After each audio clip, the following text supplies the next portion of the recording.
The samba.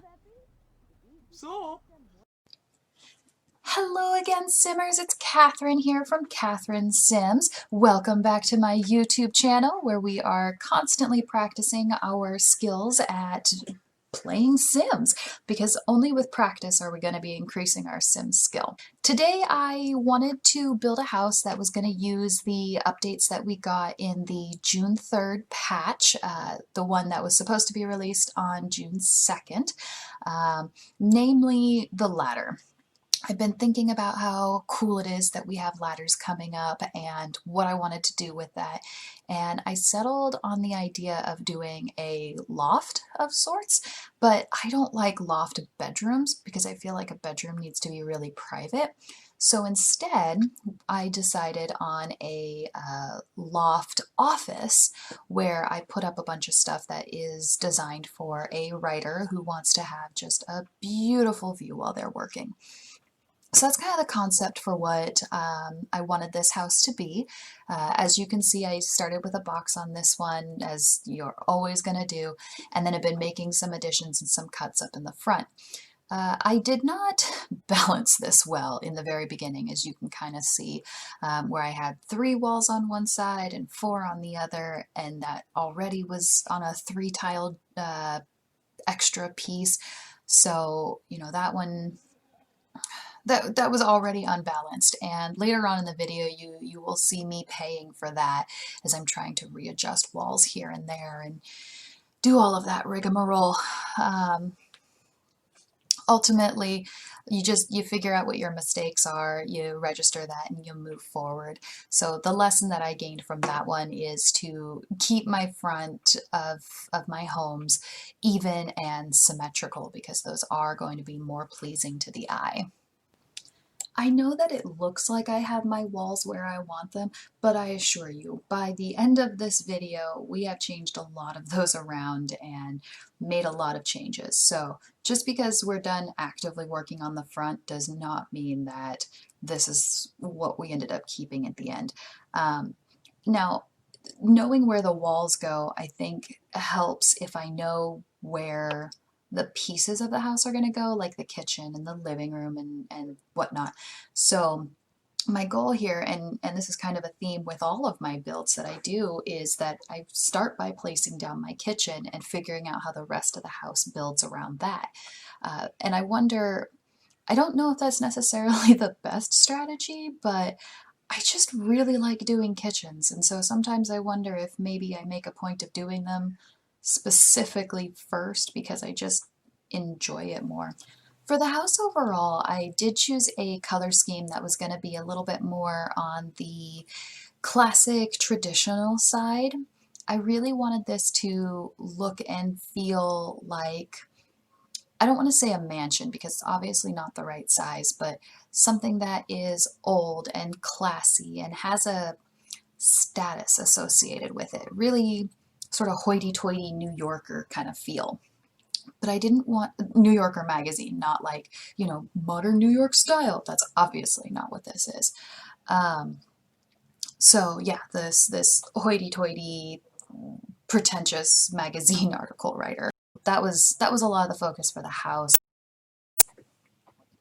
Once I was done with that, I put a little bit of attention on our loft here. So this was going to be the office. We're going to add a ladder right there in the corner that connects to the kitchen here.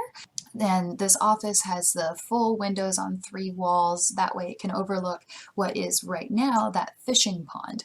When you guys go to download this yourselves and put it where you want, I would love to see what your backgrounds look like and what your views are. Are you someone who's going to choose an urban cityscape to go in that place, or are you someone who's going to choose like a more woodsy, what is it, Windenburg type forest? I moved on down to the bedroom, and you guys will find I had a lot of difficulty. The first problem here was that I was trying to stay in base game because I wanted to upload a base game with a ladder. So I couldn't use a lot of the decorations that I really adore. So, for example, I think it was this dresser, but it might have been another one, actually isn't base game at all. And in a later version, I had to go and replace a couple of items that had accidentally slipped under the radar. The reason why I mention this is because it took me so freaking long to set up all of this clutter up here. The number of angles I had to take, the amount of time I spent just digging through the catalog, lining everything up again and again and again, only to be just the tiniest bit off was extremely frustrating here. So I would say that the opportunity was definitely one to practice patience quite a bit and practice precision in order to get all of that down. It's the same thing here with this little one on this, and I've got a couple other times where I really struggled to just put down some clutter where I needed it to go.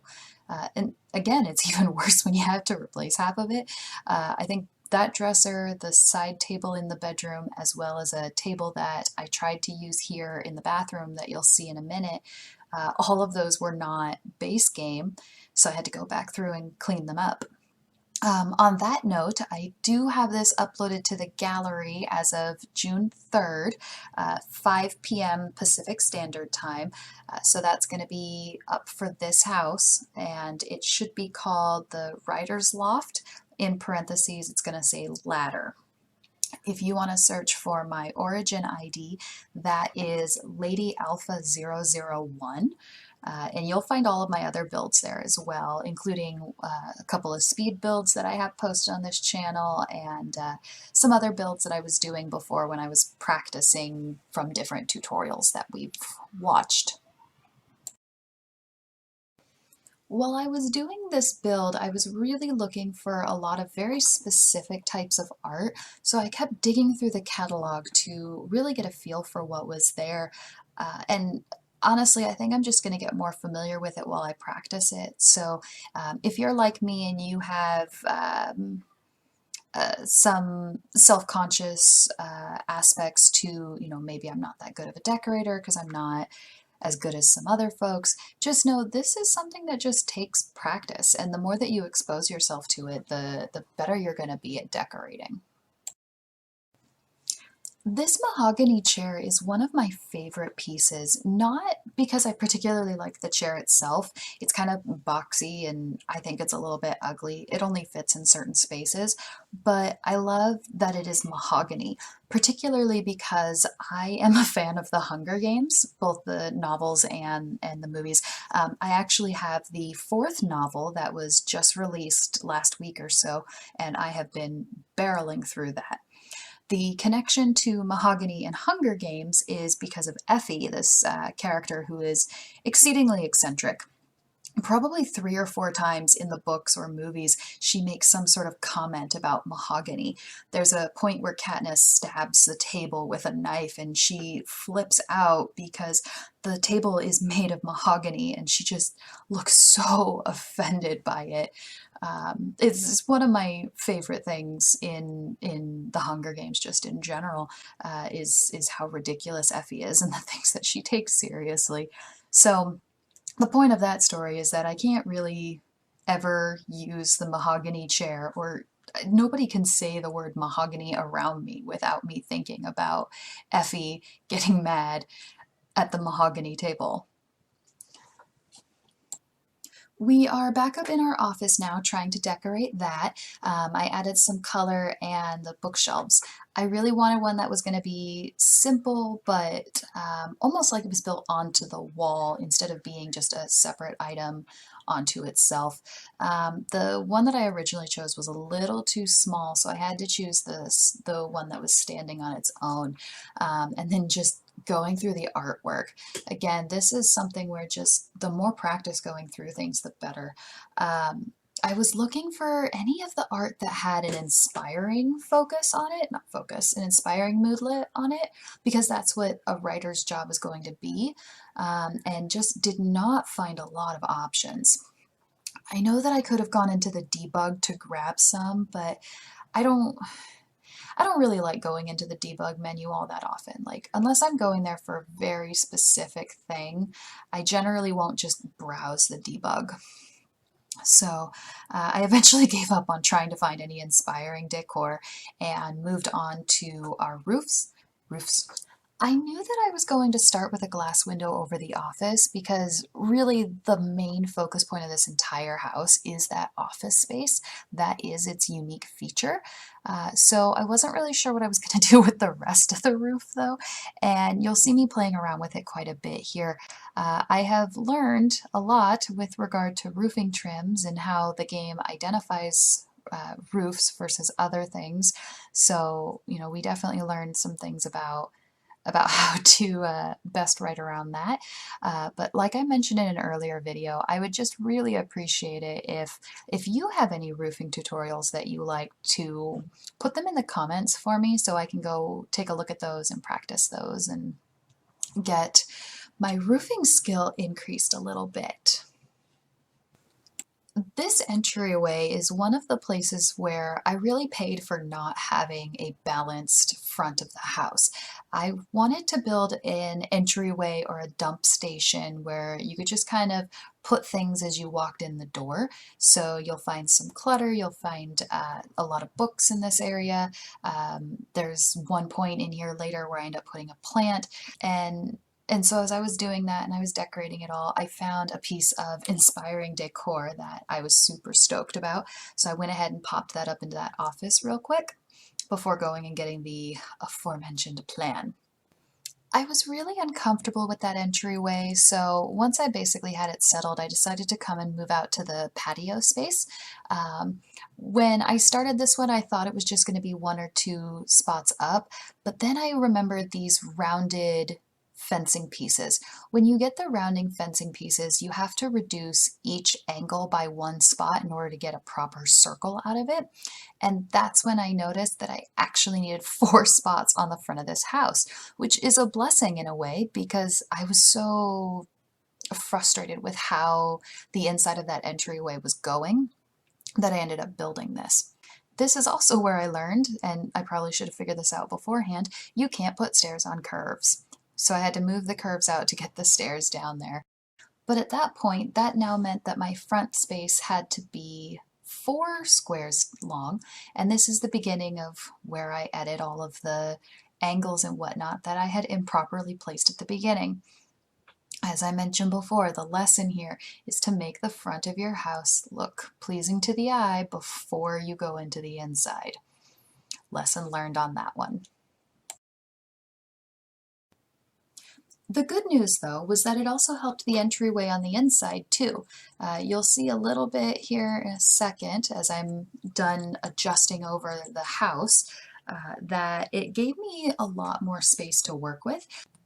I now went ahead and created a closet to hide a lot of our, like, the boots and the coats and the things that any person would have, but most people wouldn't want sitting out on display.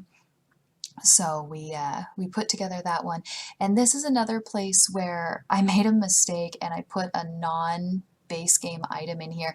There was some luggage that I really liked that is in the dresser category, and that is not correct. I ended up replacing it later with just a base game crate, so that way the space was still filled with something, but it is a base game download.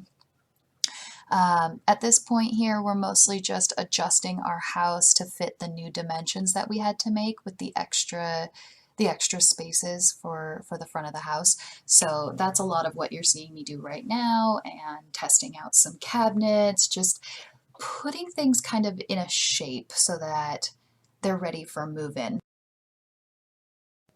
I struggled a lot earlier with some clutter placement, and I definitely had that trouble with this train on the table. I think I spent 5 or 10 minutes easily just trying to figure out how to get that train to line up properly, and eventually I couldn't even do it. So I got the train pieces to line up with each other and then adjusted the desk around that. Because sometimes when a thing won't work the way you force it to, you just have to figure out a different angle and a different way to get through. That's kind of the whole airbender versus earthbender thing. And for the record, I'm most definitely an earthbender, 100%. I super adore The Last Airbender and Legend of Korra, even though I know a lot of people say that that one wasn't quite as good and it definitely had some writing flaws in there, but I mean, I enjoyed that one too. For those of you who watch some of my other videos, you might have seen my Aang pop doll in the back here. I also have Azula. Even though she's not an amazing character, I still think she's incredibly powerful, and there's so many important lessons that we can learn from her.